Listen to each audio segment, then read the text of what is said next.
हिते मां सां अहम ख़बर शेयर करे रहिया आहियूं हैदराबाद मां, जिथे CTD पारां अफ़गानिस्तान ऐं रॉ खां ट्रेनिंग हासिल कंदड़ दहशतगर्द खे गिरफ़्तार करण जी दावा कई आहे। अहम ख़बर आहे अवांखे आगाही ॾेई रहिया आहियूं त गिरफ़्तार थियल दहशतगर्द रेलवे लाइन्स, ट्रांसमिशन लाइन्स ऐं चाइनीज़ ते हमलनि समेत बम धमाकनि में मुलविस आहे। SPCTD जो इहो चवण आहे। ब्रेकिंग न्यूज़ आहे, हैदराबाद मां अवां सां शेयर करे रहिया आहियूं। CTD पारां अफ़गानिस्तान ऐं इराक खां ट्रेनिंग हासिल कंदड़ दहशतगर्द खे गिरफ़्तार करण जी दावा कई वई आहे। गिरफ़्तार थियल दहशतगर्द रेलवे लाइन्स, ट्रांसमिशन लाइन्स ऐं चाइनीज़ ते हमलनि समेत बम धमाकनि में मुलविस आहे।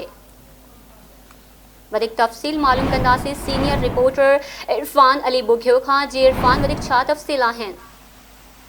जी, SPCTD आसिफ बुगे अॼु मीडिया सां ॻाल्हि ॿोल कंदे अफ़गानिस्तान ऐं इराक खां ट्रेनिंग हासिल कंदड़ दहशतगर्द खे गिरफ़्तार करण जी दावा कई आहे।